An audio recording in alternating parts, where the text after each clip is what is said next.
acara dulu. Sebelumnya kita mau kasih tepuk tangan yang paling meriah untuk acara kita di siang hari ini di official poster dan juga trailer dari film Pernikahan Arwah The Butterfly House.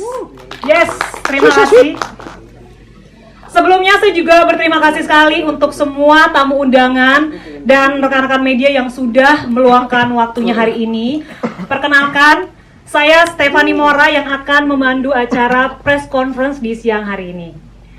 Oke, setelah melalui proses yang cukup panjang dari mulai syuting, lalu kita jumpa lagi kemarin saat launching first look, dan sekarang ini kita jumpa kembali untuk sama-sama menyaksikan official trailer dan poster film perdana persembahan karya produksi dari Enteleki Media Indonesia dengan Relate Films. Sebelum kita masuk ke acara menyaksikan trailer hari ini, boleh aku ceritakan singkat dulu ya tentang filmnya. Film Pernikahan Arwah atau The Butterfly House bercerita tentang sepasang calon suami istri, Salim dan Tasya, yang memutuskan untuk memindahkan proses foto prewedding mereka ke rumah keluarga Salim setelah Bibi Salim, satu-satunya keluarga sedarah Salim yang baru saja meninggal dunia. Selain harus mengurus pemakaman bibinya, Salim ternyata harus melanjutkan ritual keluarganya untuk membakar dupa setiap hari di sebuah altar yang misterius, atau nyawanya akan terancam. Kehadiran mereka dan tim foto prewedding di rumah itu membuat arwah leluhur Salim yang meninggal di masa pendudukan Jepang muncul dan meneror mereka. Tasya tergerak untuk menguak misteri masa lalu dari keluarga Salim untuk bisa menenangkan arwah tersebut, sekaligus membebaskan calon suaminya dari kewajibannya agar mereka bisa pergi dari rumah itu. Wah, ini saya bacanya kayaknya makin penasaran sih sama trailernya hari ini. Teman-teman pasti udah makin nggak sabar ya, karena ini sudah berbulan-bulan kita sudah menunggu akan seperti apakah trailernya siang hari ini dan juga posternya yang ada di sebelah kiri saya. Baik, jadi sebelum kita menyaksikan bersama-sama official trailer film Pernikahan Arwah The Butterfly House ini, saya mau undang satu-satu untuk bisa bergabung bersama dengan kita di tengah-tengah sini untuk bangku dan namanya sudah kita persiapkan. Langsung saja kita mau panggil jajaran cast dan juga jajaran kru untuk naik masuk ke atas panggung sini tengah-tengah kita. Langsung saja, sudah siap? Untuk yang pertama kita panggilkan untuk jajaran cast, yaitu Julfa Maharani berperan sebagai Tasya, silakan. Kita akan tepuk tangan teman-teman, Julfa Maharani sebagai Tasya. Berikutnya Jordi Pranata yang berperan sebagai Febri. Yes. Berikutnya ada Alma Gerald berperan sebagai Harja. Boleh kasih tepuk tangan sekali lagi teman-teman. Yes. Selanjutnya ada Putih Syahrul berperan sebagai Arin. Ada Brigita Cynthia berperan sebagai Mewa. Alam Setiawan berperan sebagai Banu. Dan jajaran cast berikutnya ada Bonita berperan sebagai Wenling.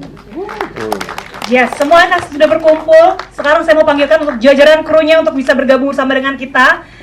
Berikutnya ada Mas Aryo Sasongko sebagai penulis, kita undang. Dan berikutnya Verlita Desiani sebagai produser. Selanjutnya untuk sutradara kita ada Mas Paul Agusta, silakan. Dan yang terakhir untuk Direktur Utama Enteleki Media Indonesia ada Patricia Gunadi untuk bergabung bersama dengan kita.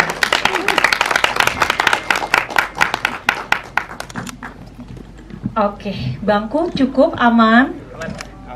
Siap. Sepertinya semua udah bergabung bersama dengan kita. Udah nggak sabar banget nih, kita kepo sekali dengan cerita dari film Pernikahan Arwah, khususnya official trailer dan juga poster film Pernikahan Arwah The Butterfly House ini. Tapi sebelum kita ngobrol-ngobrol dan tanya-tanya, kita mau lihat dulu official poster dari film Pernikahan Arwah The Butterfly House ini. Siapa teman-teman yang udah gak sabar? Boleh tepuk tangannya? Wow. Kita boleh minta tolong untuk tim bergeser ke tengah. Kita mau berikan momen ini yang spesial. Karena kenapa hari ini yang hadir teman-teman yang sudah datang siang ini adalah orang pertama yang akan melihat poster dan juga official trailer dari Pernikahan Arwah. Oke, untuk case-nya bisa kita maju, salah satunya ada Zulfa dan juga Gigi bisa ke tengah. Oke, dan yang lainnya mungkin kita bisa bergeser merapat sedikit sambil berdiri boleh. Oke, siap. Sudah aman teman-teman kamera, karena kita akan membuka sebentar lagi poster film dari Pernikahan Arwah The Butterfly House. Kita mau hitung sama-sama. Kita mulai dari 3. 3. Belum, aman, sabar. Makin penasaran. 3, 2, 1. Yeay! Wow, merah-merah merona ini. Wah, ini creepy sekali sih, ton warnanya, suka banget. Buat Tionghoanya juga udah kental banget. Wow, kita tepuk tangan dulu sekali lagi teman-teman. Yes. Boleh kembali duduk teman-teman jajaran cast dan kru. Ya, untuk mau foto sebentar lagi, yang posternya sudah aman? Oke, ini posternya benar-benar creepy, merah. Ada seorang pengantin. Wow. Lumayan cukup creepy ya teman-teman ya. Vibes Tionghoa juga berasa sekali. Pasti udah juga nggak sabar. Pasti udah nggak sabar juga untuk teman-teman yang udah hadir di sini untuk tonton bareng-bareng nih official trailer dari film Pernikahan Arwah The Butterfly House. Gimana, langsung aja kita saksikan bersama-sama. Oke, untuk Kes bisa mau lihat Kes sebelah sini boleh. Wah, mantap, merakyat sekali Kes kita.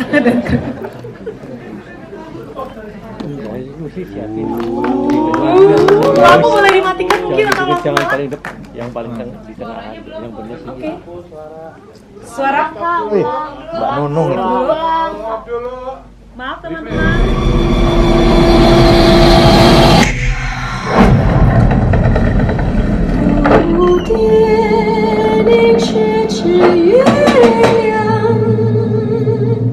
Barusan aku kayak ngeliat sesuatu.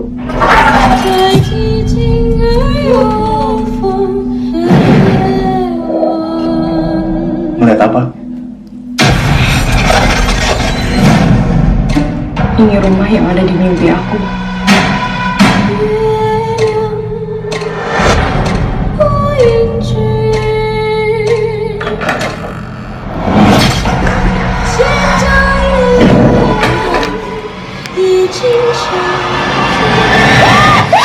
Gue mau hidup sama orang yang keluarganya gak jelas kayak gini. Terus gue termasuk Maya.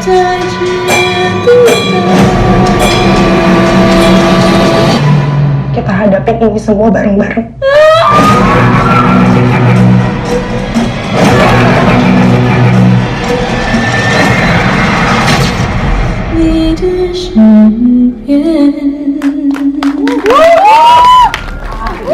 Belum.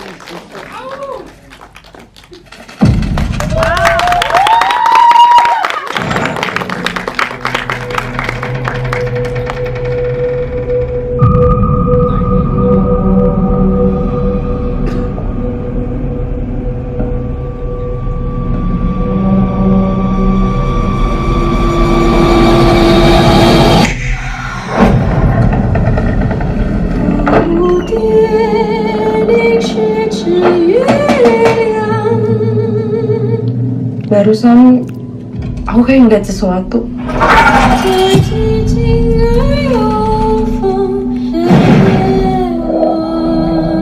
Melihat apa?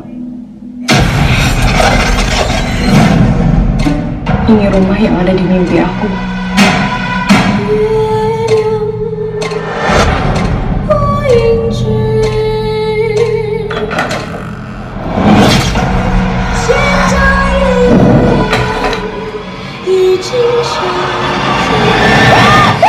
Gue mau hidup sama orang yang keluarganya gak jelas kayak gini.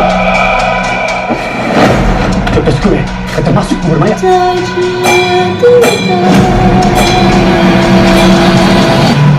Kita hadapin ini semua bareng-bareng.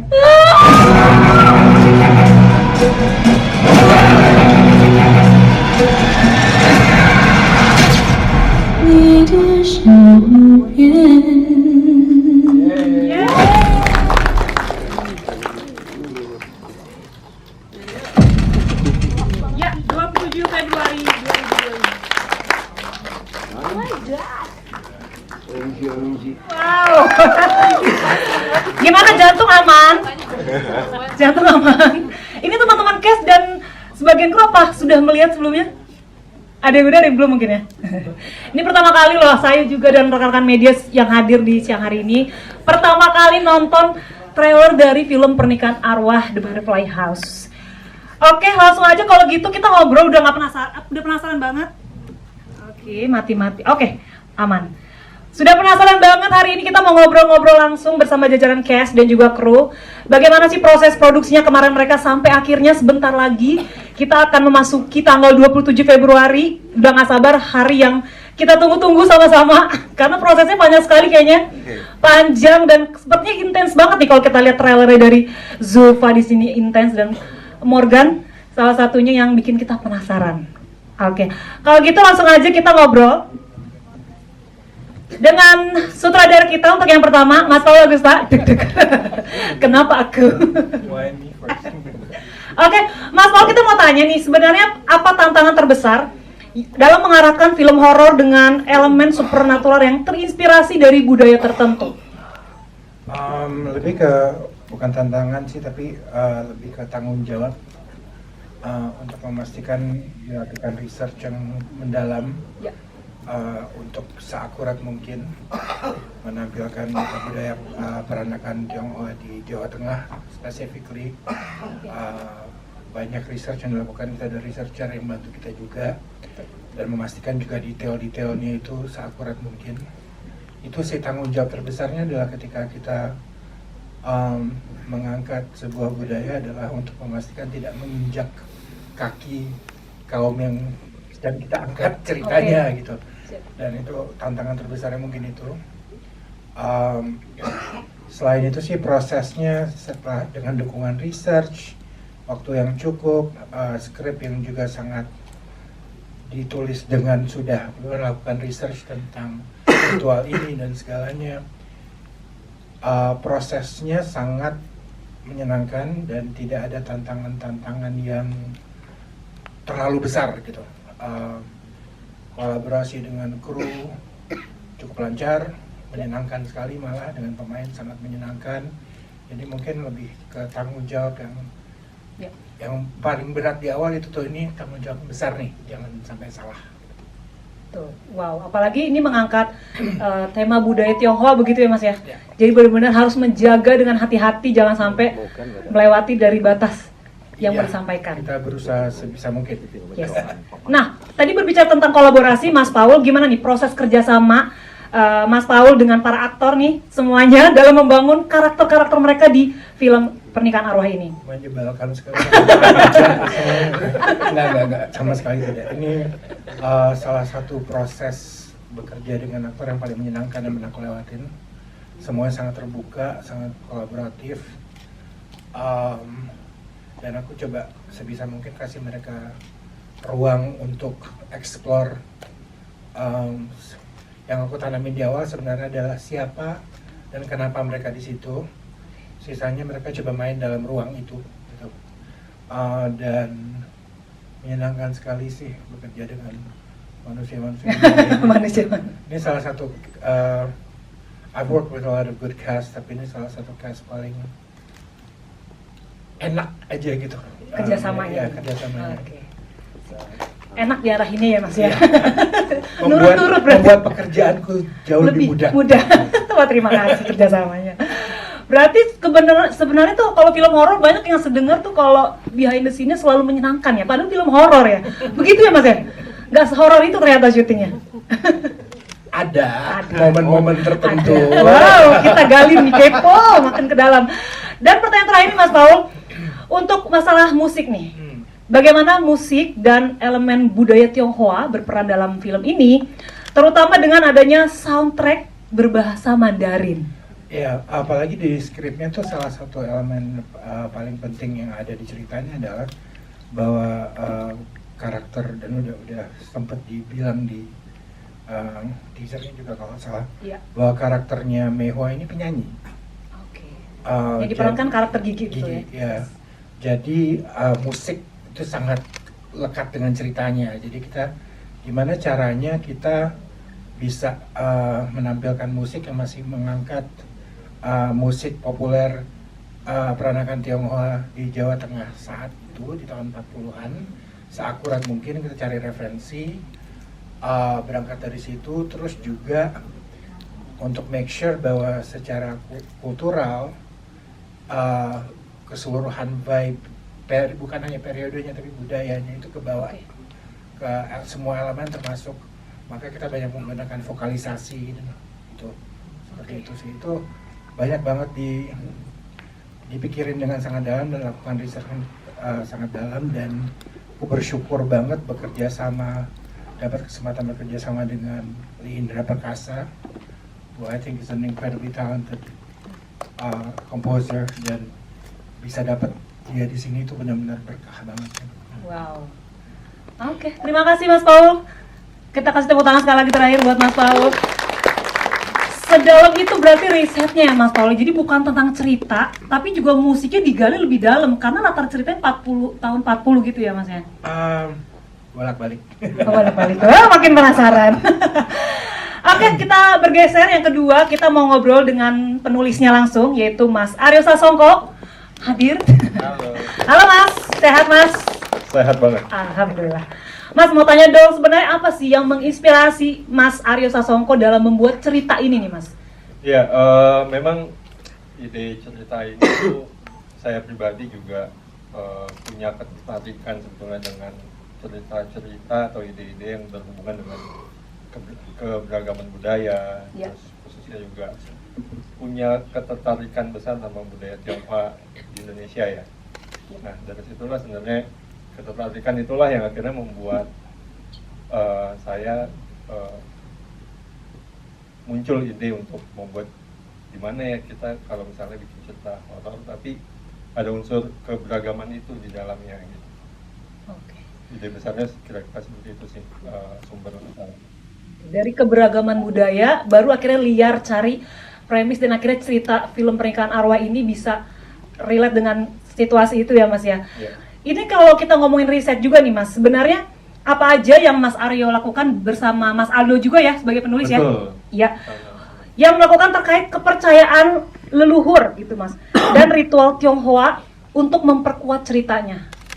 Ya memang kalau tentang budaya dan ritualnya ini sebenarnya saya sudah lumayan tahu dari lama ya.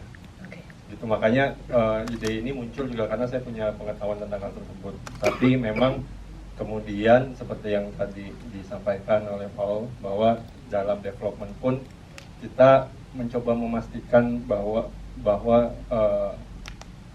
tidak ada miss lah dalam pemahaman tentang budaya tersebut, tentang ritual tersebut.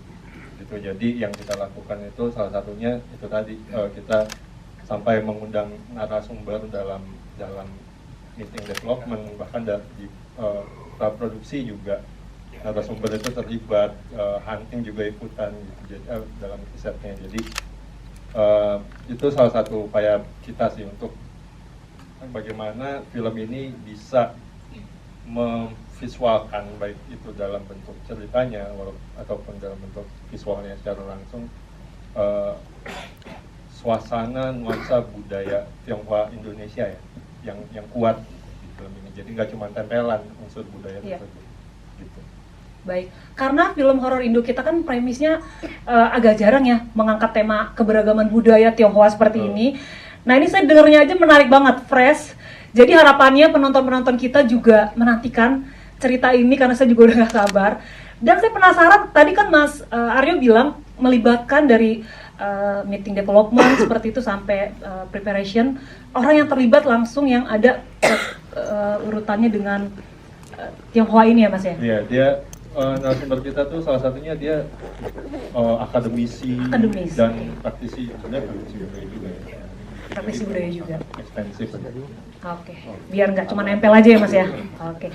Yang ketiga Mas, terakhir kita mau tanya, film ini kan genrenya horor drama ya. Bagaimana proses Anda dalam menyeimbangkan elemen horor dengan drama di dalam naskahnya? Ya, memang film ini seperti trailernya juga terlihat sangat kental horornya ya. Cuman memang dari awal itu Pernikahan Arwah ini dimaksudkan tidak hanya mengangkat horor, tapi dari horornya pun ada unsur drama yang kuat gitu. Jadi bagaimana kita mencoba meramu dalam waktu berbulan-bulan, drama itu bisa memperkuat nuance dari horornya itu sendiri.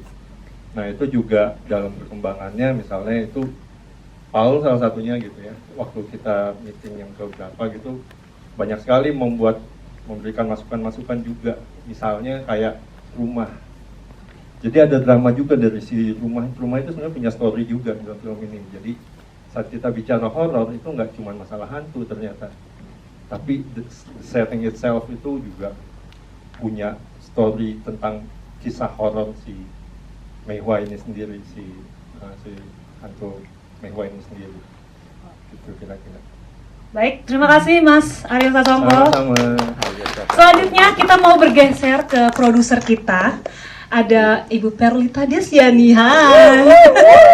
Panggilnya kakak kali ya. Kak Desi.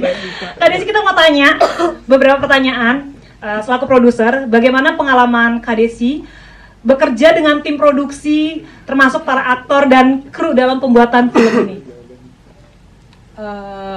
Oke. Sebenarnya film ini untuk saya cukup spesial karena pemilihan baik dari kita punya ensemble yang sangat sempurna untuk saya sih ya sebenarnya, dengan Paul Agusta sebagai sutradara aja itu sudah mengescalate cerita yang dibuat oleh tim penulis kita yang udah bagus dibikin lebih bagus lagi. Dan pemilihan aktor yang juga kita sama-sama memilih bersama gitu. Jadi Antelkim Indonesia juga memberikan masukan, karakter ini kayaknya cocoknya dia nih. Lucunya ketika kita bertemu dengan Paul, kira-kira siapa Paul, ternyata sama gitu. Jadi Match kita gitu ya? match, jadi kita tidak punya kesulitan untuk itu gitu dalam perjalanannya. Beberapa aktor di sini juga baru pertama kali kerja sama kita, sama saya sih sebenarnya, dan langsung seneng, langsung deket, langsung enak banget komunikasinya. Juga Paul juga ke mereka juga enak. Kita juga punya waktu yang cukup leluasa untuk bisa menggali masing-masing untuk menjadi karakternya. Terus kru lain kita juga waktu awal kita sebenarnya agak kesulitan sih karena memang kembali lagi melihat industri film yang saat ini sedang bagus-bagusnya. Tapi negatifnya adalah kita kesulitan mendapatkan SDM-nya gitu. Jadi memang saat itu agak kesulitan mencari orang terbaik untuk karya ini. Kita nggak mau hanya sekedar gitu, kita maunya yang terbaik dan memang cukup rebutan saat itu. Tapi dengan semua proses dan kesabaran kita ya Paul, akhirnya kita malah dapet yang memang fit untuk projectnya gitu.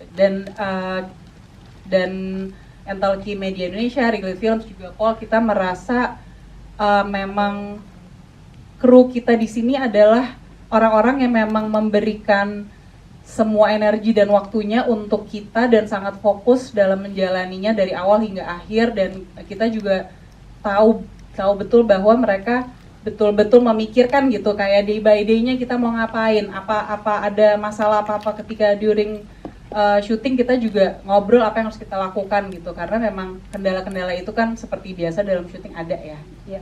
Tapi dengan pemilihan ini semua solid dan membuat semuanya menjadi lancar sih. Itu Mara. Oke. Berarti ini adalah orang-orang yang terpilih, yang terbaik, yang dari yang terbaik ya, betul ya Kak Desi? Terbaik. Wow. Oke, yang kedua aku penasaran banget, bagaimana sih strategi Anda sebagai produser Kak Desi dalam memastikan film ini tuh bisa diterima oleh penonton? Mengingat nggak banyak film horor Indonesia yang mengangkat budaya Tionghoa. Silakan. Mungkin cara berpikirnya itu tadinya bisa berpikir takut karena sebenarnya nggak biasa. Tapi kalau saya sebagai produser justru saya merasa untung aja film gue ini gitu, karena emang beda dan kita melihat ke belakang film Indonesia dengan latar belakang Tionghoa itu ada tapi tidak banyak. Dan di akhir-akhir ini karena belum ada, jadi saya merasa dengan tema ini, dengan background ini, dengan kita mengangkat adanya sebuah budaya atau tradisi Tionghoa peranakan, jadi justru ini yang mau kita tampilkan, ini yang mau kita kasih lihat ke penonton gitu bahwa ya ini film horor tapi berisi loh, ada sesuatu yang akan dibawa pulang. Oh ternyata ada ya tradisi ini, karena jujur sebelum ada cerita ini, thank you ya Aryo Salsoko, saya dikasih tahu ada yang namanya pernikahan arwah karena saya nggak tahu sama sekali gitu. Jadi kepingin juga ngasih lihat tradisi-tradisi yang sebenarnya indah tapi belum pernah terjamah gitu kan. Dan sebenarnya kalau untuk lainnya adalah film ini meskipun dengan background peranakan Tionghoa peranakan, tapi secara tema ini sangat universal. Kita ngomongin soal keluarga, kita ngomongin tentang leluhur, ada romansnya, dan gimana kita semua di dalam film ini mencoba keluar dari sebuah kutukan. Itu menurut saya cukup relatable untuk semua orang sih. Jadi saya sangat confident untuk segera menampilkan cerita ini ke penonton. Yes, makin gak sabar. Wow, saya aja mendengarnya ini unik sekali ya, karena kan biasanya kita nonton latar belakang cerita horor yang dari Jawa Barat seperti itu kan, ada Sunda, ada dari Jawa lainnya gitu. Dan ini adalah peranakan Tionghoa yang ternyata ada loh pernikahan arwah. Bagaimana sih ritualnya? Saya aja kepo. Terima kasih Kak Desi untuk jawabannya. Ke Direktur Utama kita Entalki Media Indonesia, ada Patricia Gunadi. Kita mau tanya sebenarnya Kak Patricia, boleh tepuk tangan silakan. Jangan ditahan-tahan. Jadi sebenarnya apa yang membuat Patricia Gunadi tertarik untuk mengangkat cerita ini ke layar lebar? Pertama-tama mau thank you dulu buat semua media yang udah Yes, datang. terima kasih Thank you semua. Kalau misalnya buat pertanyaannya sih, pertama pas Mas Aryo itu ke kantor, aku itu seneng banget sama temanya. Karena temanya itu menurut aku very relatable buat aku sendiri. Sampai aku itu bikin decknya itu sendiri, personal gitu loh. Jadi selain temanya juga alur ceritanya menurut aku very captivating. Saking captivatingnya sampai gue harus nih bawa gue jual ini film, it has to be out gitu ke public. Jadi menurut aku selain alur ceritanya, membawa kebudayaan peranakan Tionghoa juga something yang aku nggak pernah Kebayang ya? kebayang. Yes. Dan juga nggak pernah Pikiran lihat mungkin ya? di horor itu. Menurut aku belum ada gitu. Ada tapi either sebagai extra story. Jadi menurut aku di film Pernikahan Arwah ini dengan kentalnya ada kebudayaan ini, menurut aku nggak cuman relatable di masyarakat Indonesia, tapi siapa tahu bisa dijual ke luar negeri. Oh wow, amin. Yay, nice. Apalagi ini selaku dari film Pernikahan Arwah, film perdana dari Entalki Media Indonesia, harapannya bisa diterima banyak penonton Indonesia juga ya, dan luar negeri juga ya. Sebenarnya aim kita pastinya pertama buat masyarakat Indonesia sih. Yes. Oke, kita garap yang lokal dulu ya. Harus. Kita menangkan lokal dulu. Untuk pertanyaan kedua, ini penting sekali pertanyaannya untuk Patricia Gunadi. Seperti apa nih kira-kira strategi promosi dan distribusi film ini di Indonesia dan di luar negeri pastinya? Jadi sebenarnya Entalki Media Indonesia sendiri itu IT management company. Selain kita distributor sama licensing company, semuanya kita in-house. Jadi orang-orang kita dari marketing, distribusi udah ada pas development film ini. Jadi makanya orang-orang shout out buat tim marketing aku sama tim distribusi, tapi mendalami cerita ini sehingga bisa dijualnya gimana nih, kita udah ada strateginya itu dari awal banget, dari penulisan. Kebetulan bukan cuman dari tim EMI yang merasa oke, ini ternyata bisa kejual di masyarakat Indonesia, ternyata luar negeri juga merasa feeling of closeness ya dengan cerita ini, sehingga sebelum film ini udah selesai post production aja banyak tawaran dari luar negeri. Wow. Sehingga kita bakal tayang di 7 negara and coming more. 7 negara, kasih tepuk tangan teman-teman. Wow, belum tayang di Indonesia udah nanti 7 negara Iya, maksudnya ya. Jadi belum selesai aja kayaknya dari teaser atau dari jalan ke trailer udah kejual gitu. Wow. 7 negara, jadi kita bakal ada di Vietnam, di Myanmar, Filipina, Malaysia, Brunei, Laos, sama Kambodia selain Indonesia, and kita lagi proses untuk menjual di more countries. Wow, gila. Benar-benar ini ya, apa namanya, nggak sabar sekali karena ini filmnya belum rilis aja loh ya. Aku excited banget Excited buat ngomong, banget. aku pengen ngomong dari sebelum rilis, tapi Iya, nggak boleh, harus tahan. tahan. Tenang karena sebentar lagi tanggal 27 Februari film tanggal 27 Februari ini benar-benar kita menantikan sekali sama-sama semuanya dan harapannya bisa diterima banyak penonton Indonesia pastinya. Terima kasih Kak Patricia Gunadi. Selanjutnya kita bergeser ke jajaran cast yang sudah menunggu, udah standby. Kita bergeser ke Zulfa dulu boleh ya? Halo Zulfa, mic-nya Iman. Enggak. Cek, harusnya sih aman ya. Lama boleh bantu? Cek. Oke, aman. Oke, Zulfa Maharani berperan jadi Tasya ya. Tadi aku lihat trailernya intens sekali seperti adegan kamu di rumah itu. Rumah apakah itu? Aduh, penasaran lagi tanggal 27. Tapi di sini aku mau tanya, gimana nih peran Tasya dalam film ini tuh sebagai sosok yang berusaha mengungkap rahasia keluarga Salim, keluarga Morgan. Oh ya, pastinya. Silakan. Ya. Iya. Jadi aku berperan sebagai Tasya. Dia adalah pasangannya Salim yang diperankan oleh Morgan Oey. Ya, Tasya punya peran yang sangat penting memang, tapi juga dia dikelilingi oleh karakter-karakter yang penting juga gitu. Jadi nggak cuma Tasya doang yang, meskipun dia memang point of view dari point of view karakter Tasya gitu. Cuman memang itu juga dikelilingi oleh karakter-karakter yang mendukung apa yang akan Tasya lakukan gitu di film ini. Oke. Jadi apa nih kira-kira Zulfa untuk tantangan terbesar kamu dalam memerankan karakter yang rasional tapi harus menghadapi fenomena mistis? Ya itu kayak manusia biasa aja ya, maksudnya karakter yang aku suka dari karakter ini ditulis seperti manusia ya, manusia-manusia yang ada kita bisa Pada ketemu umumnya. tiap hari gitu. Itu yang membuat aku sangat tertarik sama karakter Tasya dan karakter-karakter lainnya. Jadi memang ya gitu sih karakternya. Berarti tetap rasional tapi juga fenomena mistis seperti yang dialamin kayak kita manusia pada umumnya Iya, aja gitu ya. kayak pada umumnya aja gitu. Iya. Berarti nggak ada tantangan yang berat ya Zulfa ya? Sebenarnya tantangan tuh bukan masalah irasional karakter menghadapi masalah Fenomena kayak mistis. ya kayak gitu. Justru karakternya adalah ya karena aku memerankan karakter yang bukan aku dong pasti tantangannya. Dan aku juga untungnya ada Kak Paul yang selalu memberikan space dan memberikan kita keleluasan untuk bisa create karakter. Meskipun dari skripnya udah bagus banget, kita semua tuh menurutku pas aku baca skrip setiap karakter tuh udah sangat jelas gitu. Jadi kadang aku sebagai aktor kayak ini agak dimudahkan ya gitu. Jadi terima kasih. Terima kasih Mas Aryo.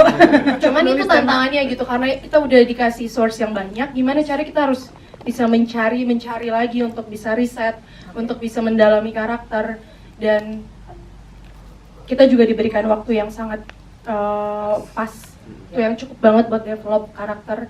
Jadi terima kasih Kak Dus, terima kasih tim produksi, terima kasih Kak Paul sudah memberikan kita privilege untuk development karakter dengan waktu yang cukup di apa sih juga di Pengembangan karakter, pokoknya kita sangat diberikan ruang ruang seluas-luasnya ya? seluas-luasnya gitu. Wow, jadi selain skripnya yang udah kuat, udah mateng, dan sebagai sutradara juga memberikan ruang ya selebar-lebar mungkin ya buat para cast untuk mengembangkan karakter di film ini. Wow, terima kasih Zulfa. Tepuk tangan boleh. Jangan ragu-ragu teman-teman. Selanjutnya kita bergeser ke cast berikutnya, ada Jordi Pranata yang berperan sebagai Febri. Aman, Nick Jordi? Aman. Wah, sepertinya tampan sekali hari ini kacamatanya. Maaf ya, aku lagi sakit mata makanya pakai kacamata hitam teman-teman. It's Maaf ya. okay. Oke, kita mau tanya nih Jordi untuk karakter Febri ya. Ya. Jadi karakter Febri ini kan digambarin sebagai seorang yang skeptis terhadap hal mistis. Oke.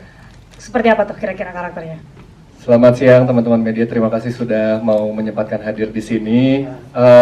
Febri skeptis, emang iya? Iya, kalau dibandingin karakter lain, mungkin karakter Febri ini buat aku tuh yang lebih mudah dicerna karena dia tidak percaya sama hal mistis mungkin ya. Akhirnya dia skeptis.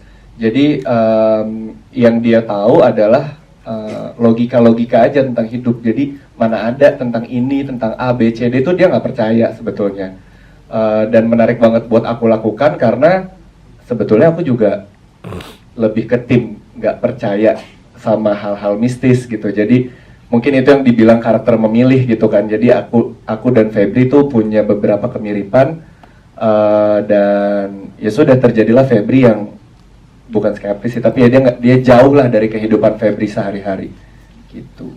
Bisa dibilang rasional banget orangnya gitu Iya, ya. logik banget, kerja gitu. Kerja, Kalau kerja. ada yang menghambat ya dimasukin ke logika kenapa ini tidak terjadi, bukan yang justru percaya dan terbawa. Sudah siap, aman? Sudah. Oke. Gimana nih pengalaman Gigi dalam menyanyikan lagu berbahasa Mandarin di film Pernikahan Arwah? Oh iya, sebelumnya mau nyapa dulu yang baru datang. Terima kasih sudah datang ke press con Pernikahan Arwah. Terima kasih buat kakak-kakak media dan semuanya. Nyanyi lagu Mandarin. Yes. Kebetulan saya nggak bisa bahasa Mandarin. Oh iya? Iya, jadi bener-bener emang pernah belajar pas SD. Terus cuman ingat cara bacanya doang. Oke. Tapi hurufnya itu aku nggak ngerti sama sekali. Jadi cuma punya modal itu cuma punya modal itu buat nyanyiin lagu Mandarin ini. Sebenarnya dari awal. Tapi benar-benar dibantu banget sama Kak Indra dan istrinya yang ngedirect aku secara vokal untuk ngedapetin vokal mewah kayak gimana. Oke. Sekaligus komposernya tadi yang udah di-mention. Ya, sekaligus Betul. komposer. Oke. Baik. Boleh diceritain sedikit Gigi tentang proses kemarin rekaman lagu tersebut dan sebenarnya apa sih makna dibalik dari lagu itu? Prosesnya sangat menyenangkan, walaupun jauh banget recordingnya. Tapi prosesnya sangat menyenangkan. Terus kebetulan dari latihan sampai recording itu aku nggak cuma sendirian, tapi aku ditemenin juga. Aku ditemenin Kak Paul. Waktu itu Kadus ada nggak sih? Nggak ya, nggak recording ya. Oke. Pokoknya sama ada beberapa kru juga yang nemenin, lumayan rame. Jadi aku ngerasa disupport banget. Ada researcher kita juga nemenin untuk Agak gini mungkin? Boleh dibantu?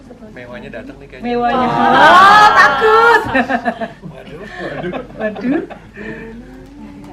Cek. Nah, iya, jadi aku rasa disupport banget dan tadi aku sudah researchernya Mbak Cici juga datang untuk bantu pronunciation aku juga. Jadi prosesnya sangat menyenangkan dan lagu ini yang bisa aku kasih tahu ceritanya cuma tentang longing. She's Secara longing. keseluruhan maknanya itu adalah She's longing for someone. wow. Makin gak sabar. Mungkin mau tipis-tipis mau bawakan. Kan udah tadi di trailer. Udah di trailer ya. Oke, yang terakhir kayak mau tanya juga sama Gigi, gimana sih tantangan yang kamu alamin dalam memerankan karakter yang sebenarnya tuh punya hubungan kuat dengan budaya Tionghoa di dalam film ini? Coba Kak, pertanyaannya diulang. Tantangan Brigita, Gigi dalam memerankan karakter yang memiliki hubungan kuat dengan budaya Tionghoa di dalam film ini. Ya pasti research dan dibantu juga sama Mbak Cici, dibantu juga sama teman-teman. Tapi yang bantu aku banget make up untuk bisa ngerasain jadi make up dan wardrobe untuk bisa ngerasain jadi perempuan tahun 1943. Oke. Itu gimana aku dibantu banget sama make up, hairdo, semuanya aku dibantu banget sama itu. Plus juga research dan baca, ya Allah aku ke perpustakaan nasional buat baca-baca buku tahun segitu, gitu-gitu sih. Tahun 40-an jauh sekali kita mundur ke belakang ya. Iya. Oke. Gitu. Tapi untuk memaksimalkan karakter kamu di sini pastinya. Iya. Yes, terima kasih Gigi. Makasih Kak. Yes, tepuk tangan sekali lagi. Selanjutnya kita mau bergeser ke Ama Geral yang berperan sebagai Harja. Ama, hai. Halo, selamat siang semuanya. Siang. Ama, kita mau tanya, Boleh. pengalaman syuting yang kemarin paling berkesan buat Ama selama pembuatan film apa nih secara pribadi? Secara pribadi paling berkesan banyak sih Kak. Dari pertama datang juga sampai Di rumah itu aman Ama kemarin? Kenapa? Di rumah yang itu aman? Ya begitulah. Sangat menyenangkan Kak, dari pertama datang udah dibikin kesan sama terutama kekeluargaannya ya, kekeluargaan semua tim.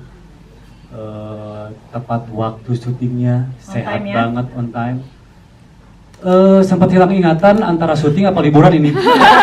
Gitu. Menyenangkan itu ya? Iya, karena syuting cepat kita makan-makan gitu kan. Terus kebersamaannya sering dilakukan tiap hari, Ya. gitu sih. Jadi begitu pulang ke Jakarta, aku kan pulang duluan ya. Ini kok nggak mau balik ya? Pengennya dapat di sana bareng mereka gitu kan. Padahal scene-nya udah selesai ya? Iya, gitu. Oke, jadi sebenarnya karakter Harja yang menarik buat Ama apa? Karakter Harja dari fisiknya tadi udah dilihat. Ini pertama kali saya memainkan berjenggot sama berkumis yang tebal. Itu sangat menarik buat saya. Harja ini orang pekerja keras demi keluarganya. Dia pintar memanfaatkan pertemanan, koneksi sebagai aset. Gitu. Jadi dan pola pikirnya juga, kalau misalkan ini bukan kerjaan gue nggak mau ngerjain, itu aja. Oh gitu. Oke, terima kasih ya, Mak. Sama-sama Kak. Tepuk tangan sekali dong teman-teman untuk Ama Gerald. Selanjutnya kita mau bergeser ke perempuan yang berperan menjadi Arin, yaitu Putih Syahrul. Halo Putih. Halo semuanya. Hai. Oke, aku mau tanya nih, boleh di-share nggak ke teman-teman, ceritain sedikit aja tentang peran kamu sebagai Arin, dan gimana sih karakternya bisa menghadapi teror di dalam film ini? Oke. Arin sendiri ini kan sahabatnya Tasya ya. Sahabat. Kalau misalkan diceritain banyak-banyak nanti spoiler. Jangan. Tapi kalau misalkan yang disebutin di dalam, yang aku bisa ceritain sedikit aja kali ya. Arin itu banyak banget bersinggungnya sama diri aku. Sebenarnya banyak banget layer yang sama. Tapi yang paling beda itu dimana di sini kan aku memang belajar banyak nahan dari sisi aku itu banyak banget karena beda zodiak. Oh, masih kental ya? Iya. Jadi kayak emang dari segi layernya itu yang aku lihat Arin lebih intens, dan untuk menghadapi teror ini mungkin aku bisa bilang Arin cukup Emosional? action oriented ya. Aku lebih ngeliatnya dia action oriented. Pokoknya solution based banget lah. Oke. Nanti bisa kelihatan yang paling rempong siapa. Jadi sebenarnya irisannya banyak dengan Putih sebenarnya Iya. karakter si Arin ini ya? Yes, betul. Berarti kira-kira apa tuh yang paling menarik dari karakter Arin menurut Putih secara pribadi? Ya, tapi yang paling menarik dulu ini film pertama aku ya. Wow, congrats! Oke, film perdana sama seperti yang lagi media Indonesia ini jadi perdana buat kamu juga. Iya. Wah, udah jodoh sepertinya ya Kak Petrus ya. Iya, terus Apa yang menarik? yang paling menarik ini yang tadi mungkin banyak nahannya juga, tapi yang paling menarik juga adalah gimana cara treatmentnya dari cast dan director kita di sini untuk ngejelasin, untuk memperlihatkan chemistry dari masing-masing tuh kayak gimana, dan yang seperti Kak Paul pengen tuh gimana, itu jelas banget. Jadinya yang paling menarik tuh experience-nya sih, bener ya, kayak syuting maksudnya? selama syutingnya tuh menarik banget karena emang aku udah nggak bisa ngedescribe lagi sih, emang kayak liburan aja sih, kita kayak main. Wow, seru Bener-bener sekali. seperti itu sih. Oke, terima kasih Putih sudah Terima sharing bersama kasih. dengan kita. Tepuk tangan dong buat Putih sebagai film perdananya Pernikahan Arwah, debut pertama ya Putih. Next kita bergeser ke Alam Setiawan yang berperan jadi Banu. Banu, betul. Yes, halo Alam. Halo. Kita mau tanya-tanya dikit nih tentang chemistry kamu nih dengan Brigita Cynthia sebagai pasangan di film ini ya. Baru kenal kan di sini kan? Baru kenal di proyek ini. Iya. Share dong chemistry-nya sebagai pasangan di film ini. Sebagai chemistry-nya ya sebenarnya terima kasih kepada hubungan aku sama Gigi yang udah 5 tahun. Jadi itu agak mempermudah aku bermain sebagai Banu di sini gitu. Terus balik lagi sama kayak yang teman-teman bilang juga, sebagai karakter aku ngobrol sama Kak Paul itu bisa sangat detail. Mati ya? Halo. Oh ya, agak dekat mungkin Alam. Terima kasih. Halo. Yes. Tadi nyampe mana? Sampai ke Kapal. Kapal. Aku dapat kesempatan untuk kayak kita ngobrol bertiga, aku, Gigi, sama Kak Paul untuk ngejelasin nih chemistry Banu sama Mewa itu seperti apa. Karena kan walaupun aku sama Gigi juga udah 5 tahun, Banu dan Mewa kan beda ya. Oke. Nah, habis itu kita detailin perbedaannya di mana, habis itu baru kita nyampe ke satu titik di mana ini nih hubungan antara Banu dan Mewa gitu. Benar. Apalagi Mewa di sini lumayan karakternya krusial sekali ya. Betul. Alam ya. Betul. Jadi gimana nih menurut Alam, karakter kamu di sini tuh seperti apa sih? Gambaran dari kamu? Gambaran dari aku. Yes, menurut kamu karakter ini tuh versi Alam itu dari yang karakter Banu seperti apa? Bucin. Bucin. Oh, ternyata bucin di film ini. Iya, bucin di tahun 1943. Oke, di latar Itu tahun karakter pada saat Banu. itu ya. Iya. Wow. Bucinnya kayak gimana? Tanggal Iya, 27 Februari. Tanggal 27 Februari. Oke, terima kasih Alam Iya, sudah sama, sharing. Kak. Next, terakhir ke case terakhir. Sebelum kita ke case terakhir, nanti kita ingatkan untuk teman-teman media, kita persilakan ada untuk pertanyaan, 3 pertanyaan untuk bisa bertanya ke jajaran case ataupun kru yang sudah hadir di siang hari ini. Dan sebelum itu, persiapkan pertanyaan, kita mau bergeser ke yang terakhir. Last but not least, ada Bonita berperan sebagai Wenling. Wow, tepuk tangan dong buat Bu Bonita. Yes. Kita singkat aja pertanyaannya Ibu. Berperan sebagai orang tua Mewa di sini betul ya. Bagaimana pendekatan aktingnya nih Bu yang Ibu gunakan untuk membawakan karakter yang hidup di latar waktu 1940-an? Silakan. Waktu pertama kali melihat skripnya, Mic-nya boleh kayaknya agak sedikit. Maaf.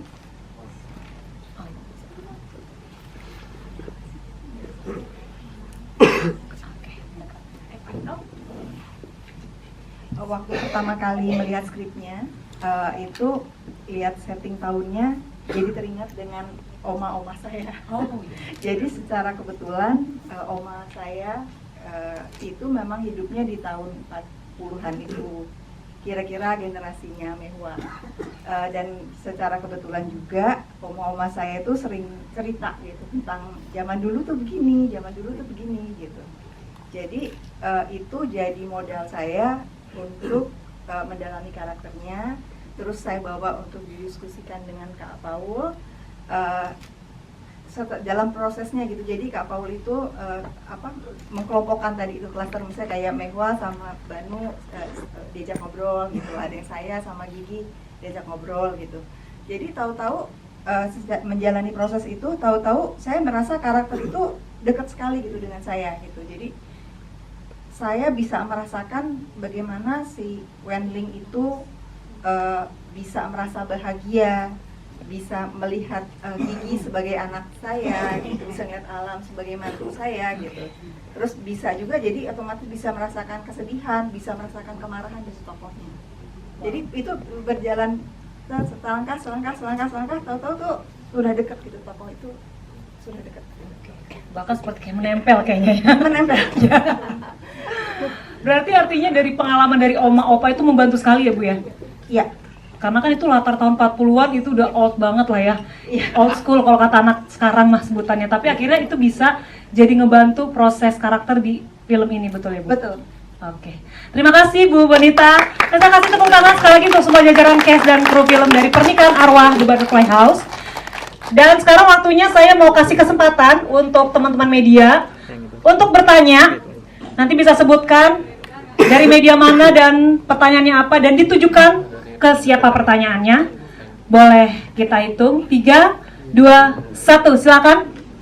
Yang mau bertanya bebas ke karakter ini. Saya Bobby dari exposindonesia.com. Mungkin kepada pembuat cerita atau juga mungkin Paul. Kalau soal ide mungkin dari siapa pertama ini didapatkan, atau memang dari Aryo sendiri pitching ke produser, atau Paul sendiri juga punya ide atau terima bersih dari Aryo. Kemudian kedua, di film Indonesia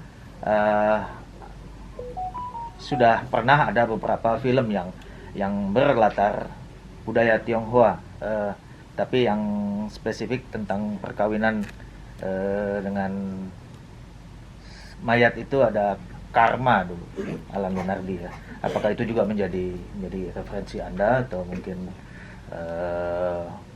jauh berbeda dari itu? Terima kasih. Oke, terima kasih Mas. Kalau- Boleh dijawab Mas Wal? Iya, boleh. First, long time no see. Dua, kalau proses sebenarnya aku sudah terima ketika aku masuk skripnya sudah draft 1 ya. Dan sudah jadi akar idenya itu dari Aryo dan Aldo yang udah kembangin sampai aku udah draft 1. Dan aku bersyukur karena beri kesempatan juga untuk ngasih input, untuk ngasih feedback ke draft-draft berikutnya untuk membantu mengembangkan. Kalau untuk referensi untuk film-film yang mengangkat budaya Tionghoa di Indonesia sebelumnya, aku sangat familiar. Aku nonton Karma when it came out 2009. Itu elemennya beda sekali. Ada persinggungannya itu, tapi jauh banget beda. You watch it and you'll see it's less than 5% cuma di titik itu doang, bahwa ada hubungannya dengan ada yang menikah dengan arwah. Tapi ini very mengangkat sesuatu yang aku belum pernah dengar atau lihat di film Indonesia sebelumnya. Dan aku merasa juga the one thing that drew me into this film adalah ketika baca, pertama ketika di ceritakan premisnya seperti apa, aku langsung kayak oke, I have to do this, karena aku udah lama sekali tertarik dengan elemen-elemen budaya Tionghoa peranakan di Indonesia. Dan ketika sebenarnya in the back of my mind dari dulu tuh udah pengen bikin film horor dengan latar belakang budaya ini. Jadi ketika ini datang ke pangkuanku, aku langsung kayak please let me do this. Dan jadi excited banget. Dan satu hal yang menarik dari yes ini film horor, tapi pada core-nya ini adalah sebuah kisah cinta tragis yang sangat mendalam yang menggerakkan semuanya ini, dan elemen dramanya itu memperkuat elemen horornya di sini. Dan itu satu hal yang dari naskah horor yang saya sering baca, saya jarang menemukan itu emotional core yang kuat. Dan itu yang bikin saya benar-benar tertarik banget buat angkat ini. Benar-benar menjawab, nanti aku oper ke Aryo buat yang soal idenya. Mas Aryo mau melanjutkan? Mau menambahkan sekarang? Menambahkan sedikit ya, kalau memang ide memang awalnya itu dari saya yang kemudian terima kasih Enteleki. Kemudian saya present ke teman-teman di Enteleki dan gayung bersambut ya, seperti itu. Tapi memang seperti yang tadi Paul sampaikan, bahwa kalau nanti kita lihat hasil di filmnya, cerita di film ini tuh input dari Paul tuh sangat banyak, dan seperti penjelasan barusan gitu ya. Waktu saya pertama kali ngobrol sama Paul, yang saya senang gitu bahwa Paul tuh bisa nangkep mau saya sama Aldo apa sih, core dari ceritanya apa sih. Jadi begitu Paul ngasih input tuh benar-benar yang kayak oh iya ini kita kejar nih tuh, ini kita kejar tuh. Sampai dibikinin grafik per scene, wah banyak lah, kalau detail tuh dahsyat lah. Terbantu sekali.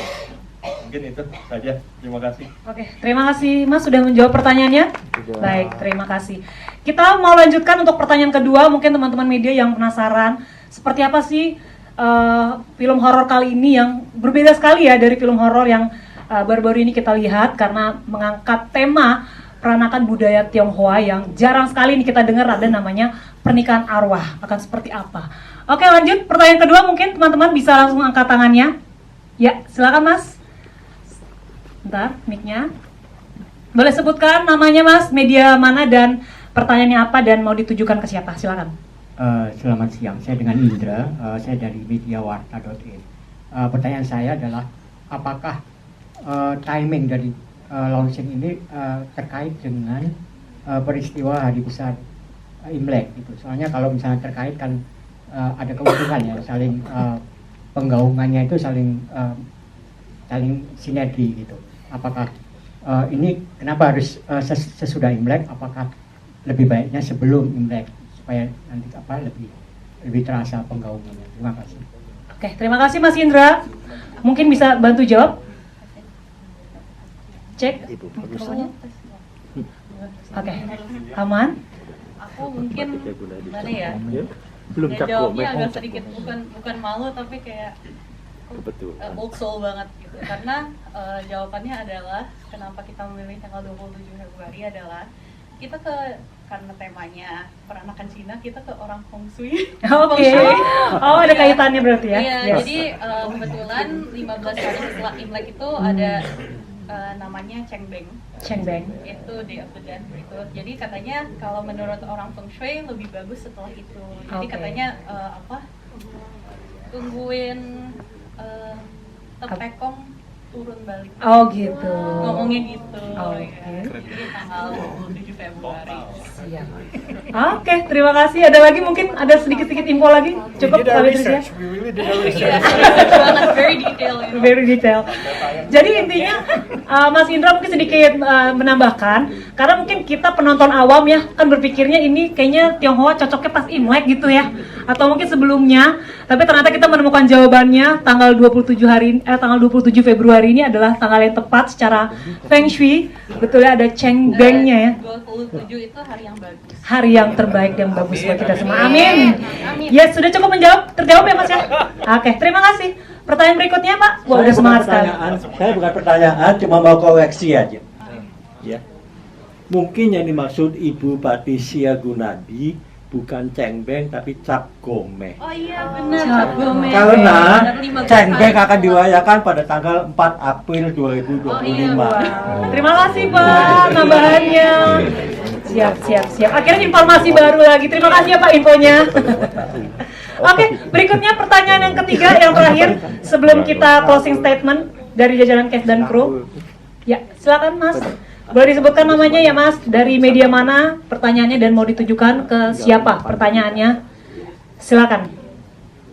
Halo, selamat siang. Saya Ari dari Warta Kota. Mau nanya ke Kak Gigi dulu. Yang pertama, Kak Gigi gimana ngelihat wajahnya satu frame gitu dan satu poster ini akan disebar di seluruh bioskop di Indonesia? Apakah ini baru pertama kali juga buat Gigi gitu? Terus tadi dibilang jadi perannya itu mewah yang wanita 1940-an ya kalau nggak salah ya. Mungkin tadi ngelihat juga make up-nya juga berbeda sekali sama penampakan yang sekarang gitu. Mungkin butuh berapa lama gitu di lokasi syuting untuk perjuangannya make up gitu, berapa lama dan seperti apa perjuangannya lah dalam make up jadi wanita 1940-an ini. Terima kasih. Terima kasih Mas Indra, Warta Kota. Boleh langsung dijawab, Gigi. Sorry, Mas Ari. Ini. Tadi Mas Indra sebelumnya ya. Makasih Mas Ari. Silakan. Terima Gigi. kasih Mas Ari pertanyaannya. Tadi iya, ini pertama kali kaget. Cuma bisa bilang kaget. Sama terharu. Ditanya jadi deg-degan. Menyadari bahwa iya ya ini bakal ada everywhere ya, kayak deg-degan. Tapi appreciate banget karena ini pengalaman pertama yang nggak akan bisa aku lupain.